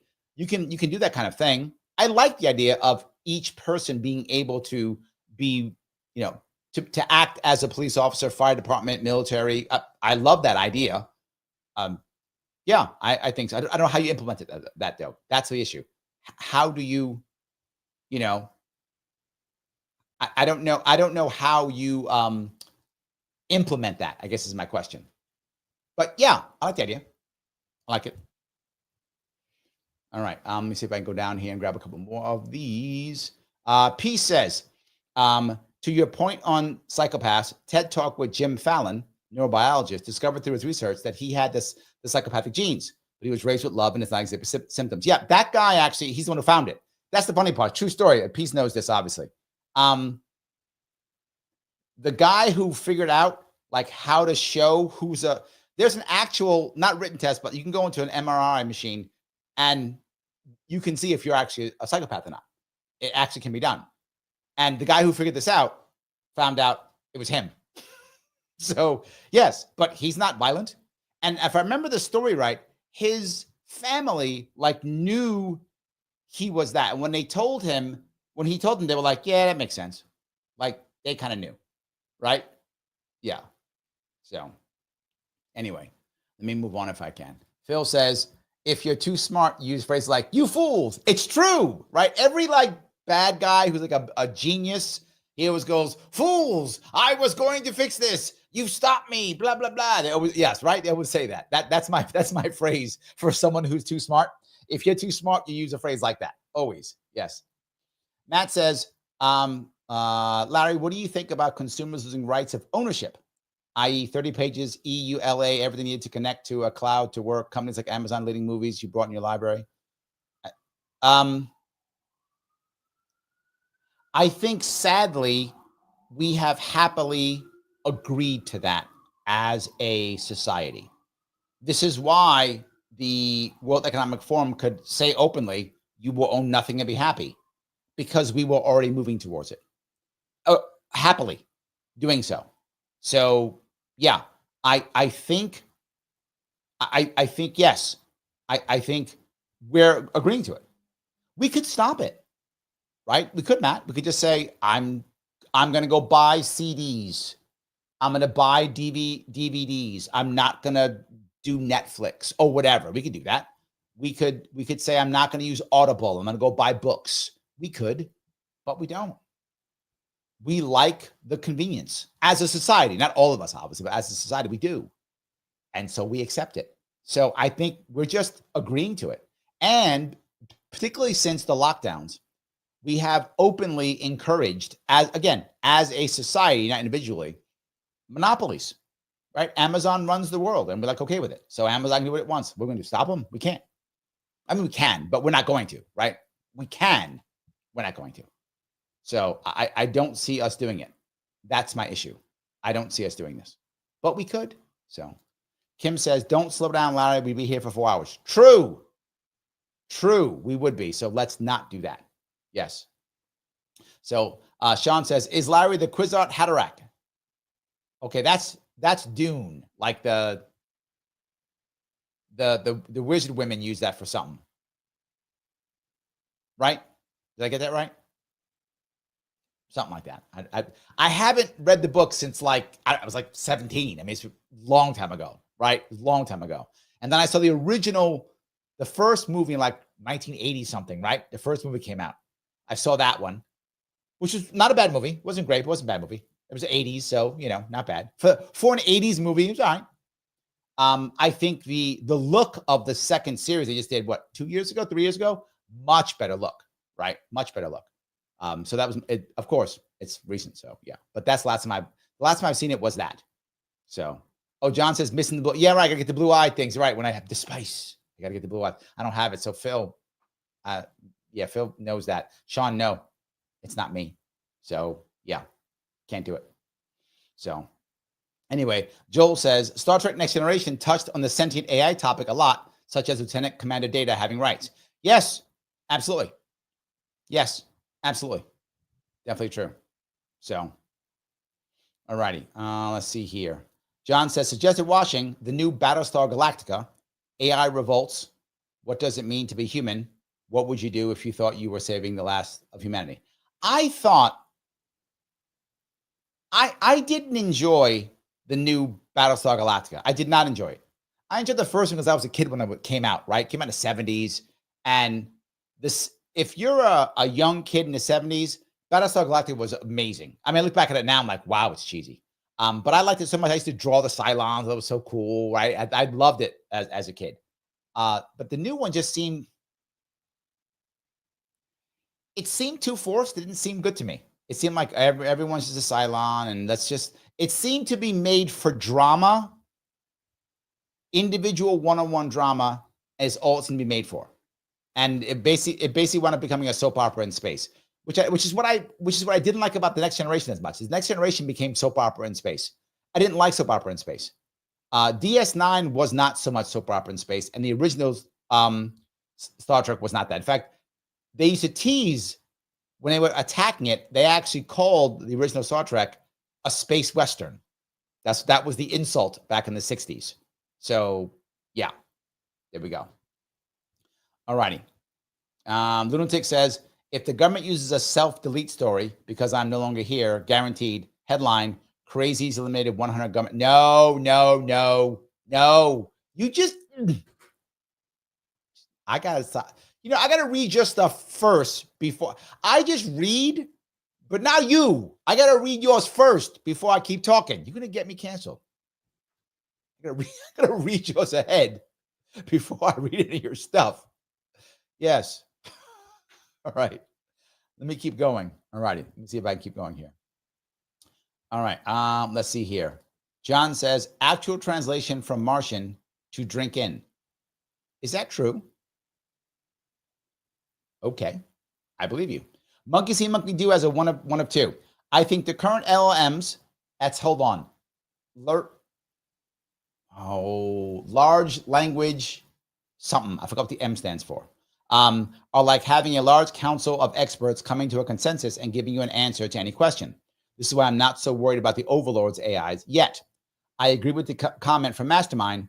I think that was the username. Critical thinking will become ever more rare with AI thinking for so many, since people tend to use it passively. I agree with you. I think that's correct. But there is power in this council. See, you're thinking about humans in a council. Monkey see, monkey do. And when it comes to, and when I teach this in business, the goal of any good business should be diversity of thought with unity of purpose, right? That's like the holy grail of decision making, if you can get that. The problem is you can't always get people all on the same page. And even if you can't always get diversity of thought. So you got to be able to get diversity of thought plus unity of purpose. If AI is done right, you actually get those two, right? If AI is done right, they all have the same purpose. Again, if you type it in right, get it right. And then they all have diverse, again, if done right, diversity of thought from pulling all different areas and then into one purpose. So I think you can be stronger than even a human council. I think it can be. Again, if you do it right. That's why I keep saying it does take time. So yes. All righty. Sean says he hasn't drank the water of life yet. Not sure. Not sure. Maybe I have, but no, I'd be dead though. Or blue-eyed. You're right. Because the only men can't do it, only women can. Is that right? Mike's mad at me. Wow, Larry, no, it's the version of the Messiah. Sorry, I'm not perfect on this one. Sorry, I'm not perfect. Look, you are better at sci-fi than I am, Mike. You know you are. You're better than I am on sci-fi. I'm pretty good, but you're better. So yes, it's true. John goes, yes, the ultimate human being. Okay, there we go. See, Mike goes, the new Galactica sucked. I didn't like it. I'm with you, Mike. I wouldn't say it sucked, but I didn't really like it that much. You know, I didn't like it that much. I preferred the old one, the look. I'd like to look at the old Cylons better. I just did. I thought they looked more like, I don't know, evil stormtroopers, which I enjoyed, versus the new ones kind of seemed almost like it was just AI generated stuff. I wasn't impressed by it. So yeah, I really wasn't that impressed by it at all. Yeah. Andrew says, is trickle down economics an assumptive smear, not based on reality? Okay. Yes and no. And I got to be clear on this. Did trickle-down economics work for Americans? Not at all. Didn't. Was it actually a thing that Reagan or Bush said? No, it was a thing that people assigned to them, right? They said what they were doing was trickle-down economics, and it was a joke, and it was bad, and blah, blah, right? But the concept of trickle-down economics did work for the planet. What I mean by that, throwing all that money at Chinese and Russian oligarchs did trickle down and make the average Chinese, the average Vietnamese, the average Indian come up a little bit. That's true, right? But it made oligarchs insanely wealthy, but did it make some of those people better? Yes, that type of economics did pull, I think, 1 billion people out of what was called extreme poverty. I don't know if the numbers are still the same, but it was at one point, extreme poverty was considered someone who lives on less than $1 a day. I don't know if that number is still true. It used to be back in the day. Maybe it's $2 now, whatever the number is. But there's a number they say, like the UN says, this is the number, whatever, $2, $1, X dollars per day. Under that is considered extreme poverty. The trickle down across the world did do that. So do you consider that a good thing? Even if you made a whole bunch of oligarchs? You could argue both. You could argue, well, yeah, we made oligarchs, but 1 billion people came out of extreme poverty, so it's worth it. Or you could say, no, because the wealth gap is still so huge, those people aren't starving, but they're still screwed, and the oligarchs are still running the world. Either one. Did it work for America? Not at all. Americans are worse off in every way, shape, and form. Did not work for Americans. Did it work for people outside? Kind of. Now, the question is it a smear? Yes. It is used to insult. It's used to insult. So I hope that answers your question. So, all righty. Let's see here. Phil says, I think they pitched it as Wagon Train in space because there basically were no sci-fi shows other than the Jetsons, and Westerns were so dominant. There were other ones, they were nowhere near as good. If you're able to look at the sci-fi shows of the 50s and 60s, most of them were terrible. If you consider Twilight Zone sci-fi, which you could, maybe, depends on how you look at it, then that was great. I mean, Twilight Zone for the 50s and 60s was some of the best TV on the planet anywhere. Great. I mean, golden age. Great stuff. Right? Again, for its time frame. Amazing stuff. The episodes are still good. I've watched episodes with my daughter from the 50s and 60s, and she still enjoys them. Classic TV. Twilight Zone is great. If you consider it sci-fi, you could consider it fantasy or something else. Depends how you look at it. But, look at Lost in Space. While I liked Lost in Space as a kid, I thought it was funny as a kid, right? But it wasn't good sci-fi, right? It wasn't good sci-fi. It was just silly people in space. But then as a kid, I thought it was fun, right? But Star Trek was just so much better, relatively, so much better. So yes. All right. P says, Grok, to drink in is more precise, essentially, to know fully, think deeply. Ooh, I like that. There we go. I like that. That's good. All righty. Monkey See Monkey Do says, yeah, absolutely. I think human plus AI will beat anything else right now. Agreed. I've used this thought process often, right? And I used it back in the day when I talk about any new technology, right? A man is out in the field plowing the field, all right? What's better than a man plowing a field? A horse, which is new technology. Horse and a plow, plowing a field. That's better than a man. What's better than a horse plowing a field? The man guiding the horse, the man on top of the horse, the man leading the horse. Even better, right? As you keep moving forward. So all good. Chess. When I was a kid and the chess computers came out, I could beat the chess machines. I could beat the chess computers when I was a kid. Now, I'm not beating the chess computer, right? But so the chess computers have gotten so good that they beat chess computers usually beat the chess masters. So what can beat a chess computer? Chess master with AI. Same concept. I agree with you completely. That's how it tends to work. That's how you can win. That's how you can actually win. So, yes. All righty. That liberty says, will AI eventually make actors and actresses irrelevant when it comes to Hollywood? If so, will the same thing, the same messaging of movies continue? Yes and no. What AI will do is actors only have to do like 2 or 3 things. They basically show up to be filmed, show up to speak, and then AI does everything else. So they're not going to be able to charge $10 million anymore. They're going to charge like $500,000 just to use their voice. It'll be licensing fees more than anything else. It'll be that kind of thing. That's where that will go. It'll wind up being licensing fees. So yeah. And the messaging, of course, but it won't matter because Hollywood, to your point, won't be as important. In the next 5 years, we won't need Hollywood to make movies. You and I will make movies. On AI, we'll make our own movies. Right? Well, if we want Denzel Washington in it, we have to raise enough money to use his voice, whatever his licensing fees are. We have to use that, right? Whatever it is. Pay his licensing fee. He'll send us whatever data he needs to send us for our thing. We'll say say these 5 lines and take these pictures or whatever. He'll send us that. We'll pay him whatever the fees are. And then we got Denzel. That's how that will work. So in 5 years, 10 years, it won't matter. And so, yes, will there be some messaging on Hollywood? Yes. What Hollywood will still have is the marketing. They will still have the marketing. But eventually, anyone can do it, right? When you guys like, comment, and share so that I can have 10 million followers, then me and Liberty can make all the movies we want, and we just promote them here. See? So why do you not want good movies? Like, share, comment. Do it so we can make good movies. That's right. No Soundbite says, Space 79 wasn't terrible. Quark was funny. Twilight Zone is not sci-fi, though it does have sci-fi episodes. That's what I'm saying.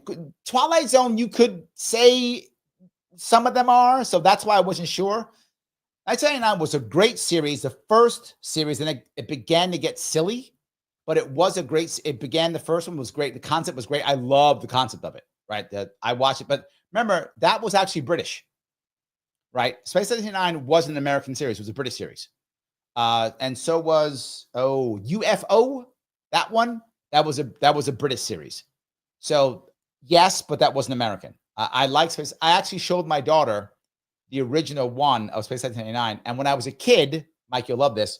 I actually I bought one of the big Eagle landers. And if anyone, that series, the name of the ships they used They were like cargo ships who also worked as like attack ships and such. They were called Eagles. I don't know why, but that's what they were called. And I had one.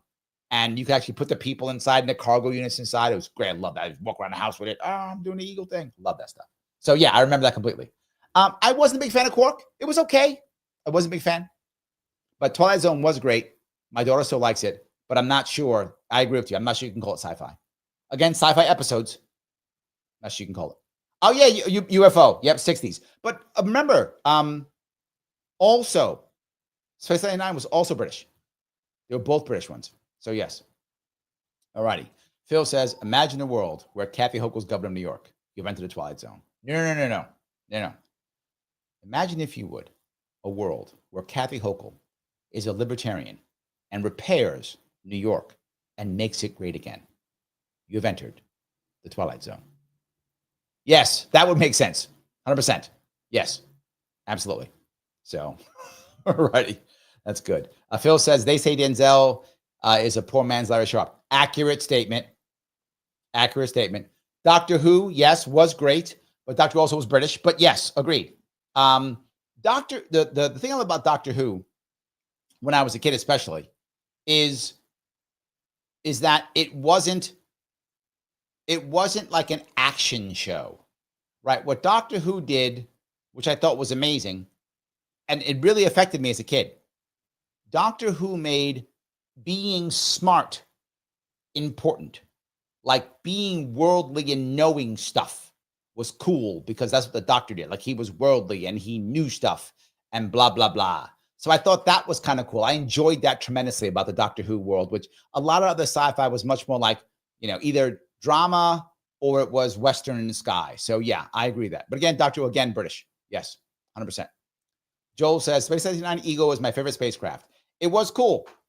And I remember one of my favorite shows. I don't know if one of my favorite episodes was when they go into like a dream world and they fight a battle and they lose a bunch of eagles, but then it's all a dream and stuff. Oh, so good. So good. But then when they started they added like the shapeshifter girl, I was like, why would you add that? Like they had to add dumb stuff. Like it was a good show. Then they added dumb stuff. Anyway, it's fine. I still enjoyed it. Yes. Oh, you had it too. Mike says it. Yeah, those were classic miniatures. Great toys. I enjoyed them tremendously. 100%. Yes, I did. Very much so. Phil says the UK seemed to have better written, lower budget shows, but they weren't universally great. Here's difference on what happened with the UK and why you found some of their shows very good. And that is, and you see it today. What Americans have never done well, ever, is classically train our actors. We don't do that well. We look for popular people and then we force them into being actors. That's what Americans do.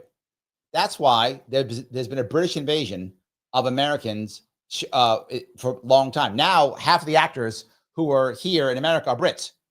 Brits still does classically trained actors, is what they do. And one of the things they've done, for those who don't know this, is many actors. Patrick Stewart's a perfect example of this. There are many of them. Liam Neeson, a lot of them are that way. They literally are trained on BBC radio. Yes, BBC radio. That's how they're trained. So they use their voice to make things happen. They use their voice to show no face, it's only voice. So they're still trained that way. And a lot of our actors now who are popular actors, a lot of them are Brits. Gary Oldman, Brit. The guy who plays Superman. I forgot that guy. He also plays in The Witcher. That guy's British. Gary Oldman, of course, is a great actor. Christian Bale, one of the greatest actors, also British. They're all British class trained actors. So yes. So with that in mind, the Brits doing radio, they would spend their money not on special effects. They would spend their money on the written word because that's how they were all trained on BBC radio. That is their culture for literally decades, since like the 30s. That's been their culture. So for like 90 years, British actors have been trained on radio. British shows came out on radio first, so they all came through the written word. That's why their writers are so damn good, and our writers are garbage. I don't mean, I mean to be cruel. American writers are absolute shit. They're absolute garbage, wokesters. They're terrible. They're an embarrassment. they're horrible. But boy, can we show stuff blowing up. We're good at that. Boy, can we show stuff blowing up. We're good at that. When Doctor Who began to fail in the 80s, Doctor Who failed in the 80s. For those who don't know, the original Doctor Who failed in the 80s. They brought it back in like 2000, was it? So it failed in like 86, I think. Is that about right? 87 in that area is when Doctor Who failed. The last Doctor was Sylvester McCoy, right? Sylvester McCoy was the last Doctor in the old days. Why did it fail? It failed because the BBC was worried. Why was it worried? Believe it or not, Star Wars. I'm not joking. Star Wars. Star Wars actually showed a bunch of great sci-fi, for the time, obviously, great sci-fi special effects. And that became the norm. That sci-fi had to have great special effects. If you watch old Doctor Who's, special effects are terrible. But it didn't matter because the storytelling was great. And they focused heavily on storytelling. That's all they cared about. Storytelling, storytelling, storytelling. That's what they focused on. They didn't care about special effects. They were terrible. But then all of a sudden, here comes Star Wars. It was like, oh my God, we have to up our game. So if you notice, after the 70s, 79, 80, the Doctor Who tried to get better at special effects. By the time the mid-80s came out, they'd focused all their time and money on special effects, and their stories were utter garbage.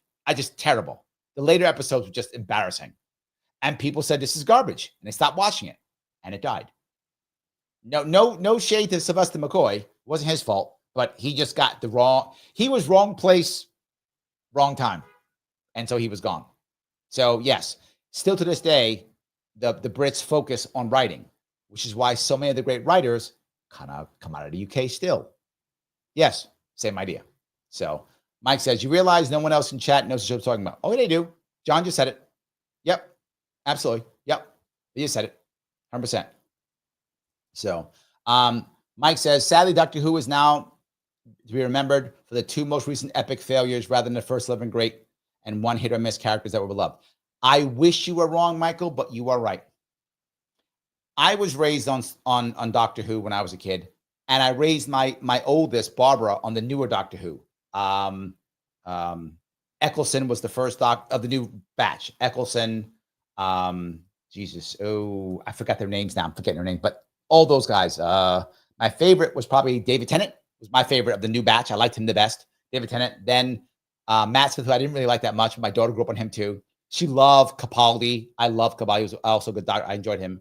I like Tennant and Capaldi were my two favorite of the new batch. That was my personal favorites, those two. And then they just ruined it by being woke. I'm not joking. I know it sounds so trite, but Mike, you know I'm right. They went, let's make a woman doctor and make her just stupid.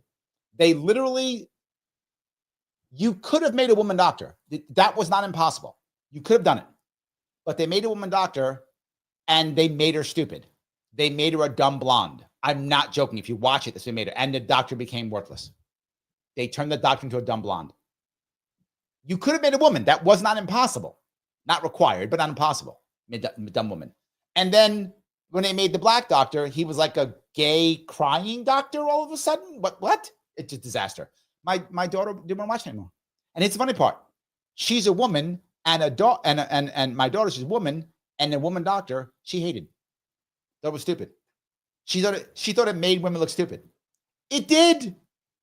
And it may not be fair, but if you're going to make a woman doctor, you actually have to make her smarter because we aren't accustomed to that. So you've got to make her a better character because we aren't accustomed to seeing her that way. So you can't make her a worse character. You've got to make her a better character so that we're really, oh, okay, wow, this is great. You had to. They didn't even come close to that. So it was obviously like, you know what? Woman character, done. And you'll like it because if you don't, you're an hysterophobe. That's what actually happened. And we didn't like it. And we didn't care if you called it hysterophobes. We stopped watching it. And now it's canceled because it's garbage. And they wrecked it. Anyway, yes. And then that whole new storyline. Then they made for those who don't know, then they made the doctor, like the original was like a black girl baby. Remember that? Oh, Jesus Christ. What were they thinking? Just wrecked it. That's it. Jeremy says, Gary Oldman's greatest living actor. True. He is an amazing actor. Absolutely true. Yes. There are many of them, but yes, he is great. Beth Dutton is a Brit from Yellowstone. There we go. Yes, absolutely. It is true. There were a lot of them. Yeah. Ewan McGregor. Yes, 100%. Also true. There are lots of them. There were. Thank you. Henry Cavill. That's the guy. That's Superman and the guy from Witcher. Thank you. I forgot his name. There we go. Phil goes on to Christian Bale. Yes, these are all Brits. This is my point. They all grew up as classically trained actors. We don't do that. We made Arnold Schwarzenegger an actor. He's not even American. We just said, hey, you're popular, but I can't speak English. We don't care. It's just fine. But I'm not very smart. We don't care. Yeah, you're popular. You're now an actor. Okay. That's what we do. So that's how that works. Hope you guys enjoyed my Arnold impersonation. So yeah. Joel says, BBC, Doctor Who, and Hitchhiker's Guide to the 80s from the 70s were fun. True. Absolutely. 100% true. These were great ones. I completely agree. Yes. Then JRM 5199 says Batman, Spider-Man, Superman were all British. Yes. And you know what? Remember half of the Walking Dead actors in the original series were all Brits too. Yeah, they were all Brits also. Brits were everywhere. They're classically trained. That's it. Or we either make like an Arnold Schwarzenegger guy or we make a comedian. Oh, you're a comedian. Yeah. Hey, Bill Burr, you're funny.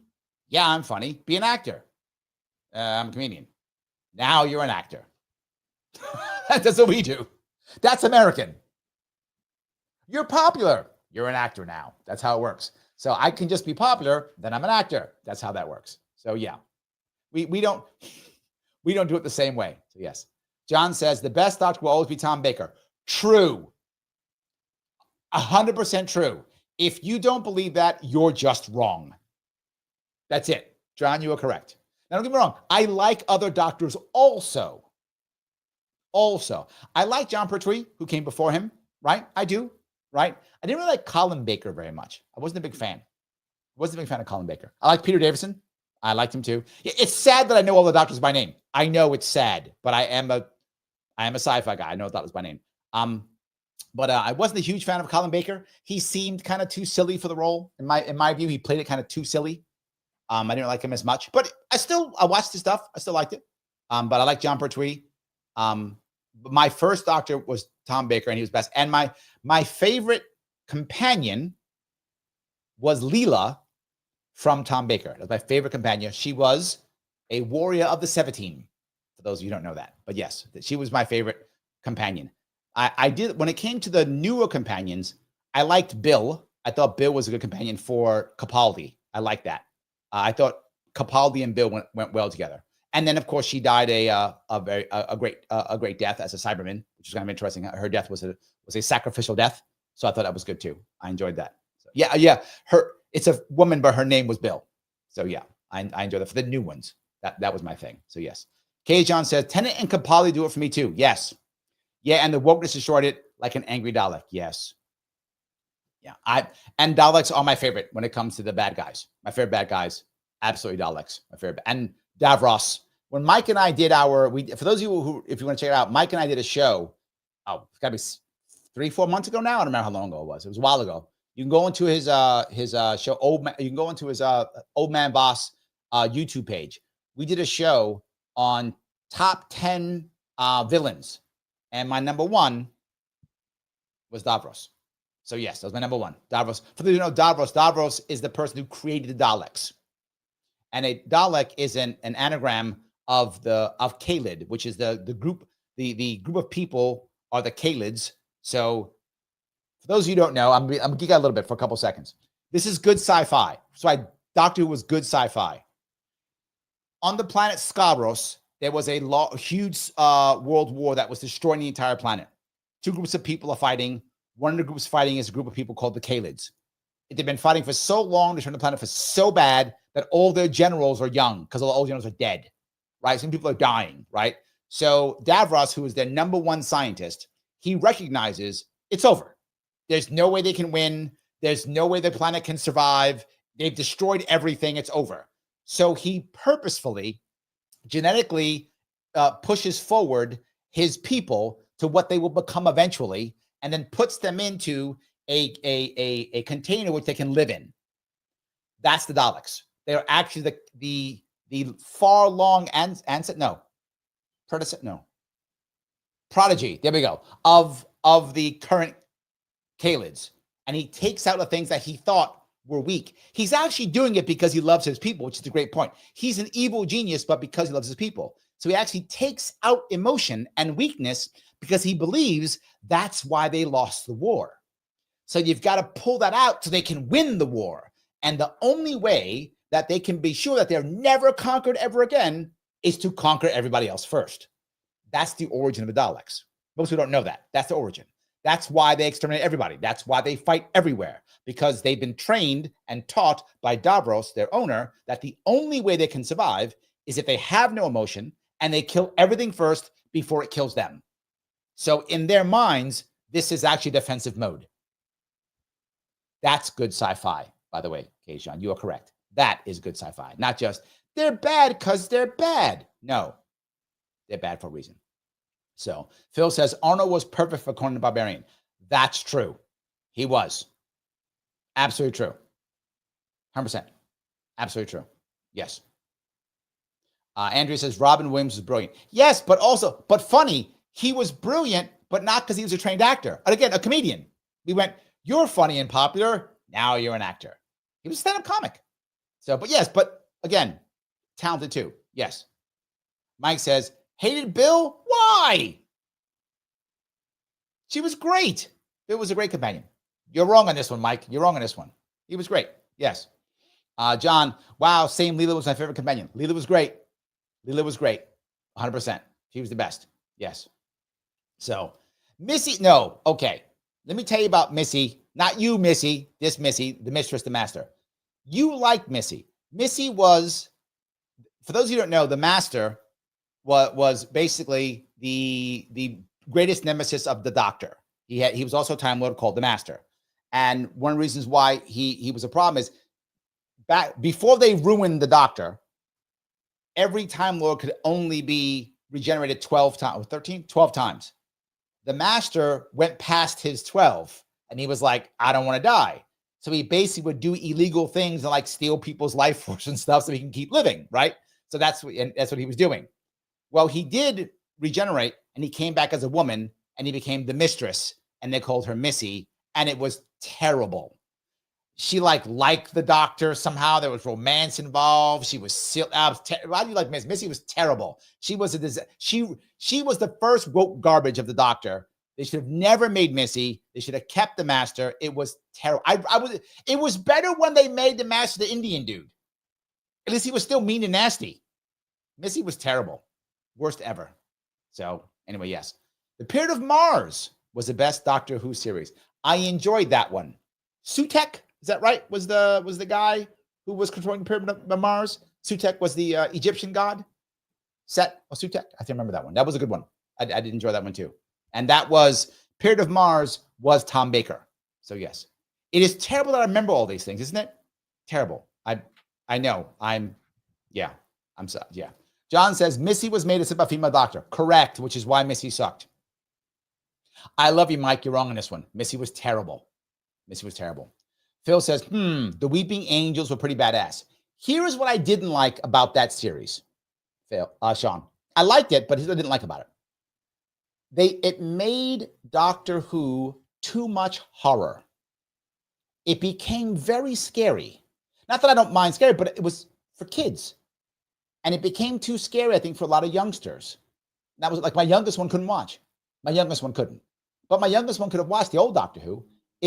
When the whole series, which I didn't really like Matt Smith, the whole group of Matt Smith. Matt Smith's whole group was really about like horror and fear and scariness. I didn't like it as much. It wasn't as fun in that regard. And then that whole River Song stupid thing they put. Spoilers, that was dumb. I was not a Matt Smith fan. I thought that was the worst part of it. I would have not done that at all. If I had to redo that, I'd erase that part. Get rid of that part. Get rid of that part and get rid of the last two Doctors. Do Eccleston, Tennant, Capaldi, and reboot. I think that's what I would do. So yeah, that's where I would go. That's just my view on that one. But I think a lot of people would disagree. So guys, I'm asking one more time. Please click the button known as like. I know I ask it often, but I need you to. Please do it. It's how we will grow. It's how we'll make it happen. That's what we have to do. It is important that we make it happen. Please, if you would share out, comment, right? All those things. It all matters. I know I keep bugging you. Please do so. Remember, the members panel show will be May 2nd, next Friday. For those of you who are members, please check on the tabs on YouTube so you can look and see. Remember something else, though. If you remember, you can submit reaction vids. Please do so. The email address is there. Go there, give you the email address. Go ahead and do that. Submit it. See if I can grab it or not. Some of you send me things like a 2-hour video. Okay. If you really want me to do a 2-hour video, that's a 6-hour show. Right? Just letting you know that. So if there's a part of the video that you like, please tell me the part. Like say, hey, it's about the 1 minute mark or the 10-minute mark or the 1 hour mark or whatever, the part that you're interested in me talking about. It makes it easier. If I have to watch a 2-hour video, I'm like, okay, I can't do this. I just do 2 hours away. So please, if you send me a larger one, I'm okay with it, but please tell me the part that you care about or that matters. Unless you want me to do a 6-hour show, then please just say, hey, this is worth it. It's 2 hours, do a 6-hour show. I'll see if I can do a 6-hour show. I'm not against it, but please let me know what you're expecting so it's different, right? It just let me know what you're expecting. So yeah. Kajan says, the Zygon invasion episode, Capaldi's speech about war, cruelty, etc., had me crying. My fave moment. Yes, I remember. The Zygons actually, weren't they like fighting a war against they were fighting a war against the Santarans. Is that right? The thing that they did interesting is they gave a reason why everyone kept coming to Earth. For some reason, if I remember right, Earth is like, in the Doctor Who world, Earth is like the mathematical center of the universe or something like that. And that's why people keep coming there, because it's the center of the universe. They able to capture Earth because it's the center. That's why it happens to be enclosed in the center of the universe. That's why people keep coming to Earth versus any place else. That's why. So yeah. Capaldi was great. I agree. That was good stuff. I completely, yeah. I do like it a lot. Mike says, Blink was a phenomenal episode. Most of the other Weeping Angels were not so great. Dr. Riversong was sweet, strong concept, good acting. Matt Smith was weak. Matt Smith was weak. I agree. Yes. Mike goes on to say, best Capaldi, Doctor Who, Heaven Sent. Yeah. Agreed. Good one too. I agree. Yeah, I'm with you.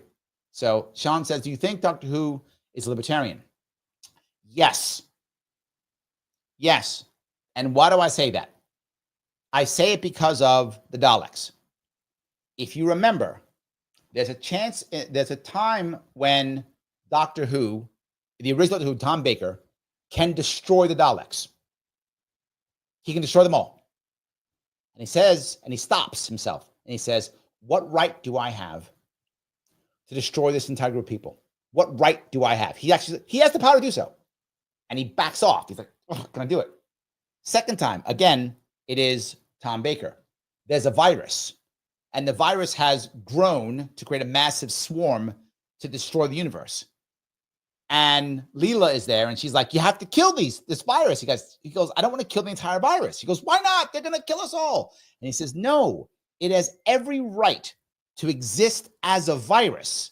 It doesn't have a right to exist in this expanded form. It's made up to conquer the universe. So I don't want to destroy, I want to let it live as a virus because it has a right to live as a virus. So yes, I would say at least Tom Baker was. I think that's how he spoke. That's what he believed in.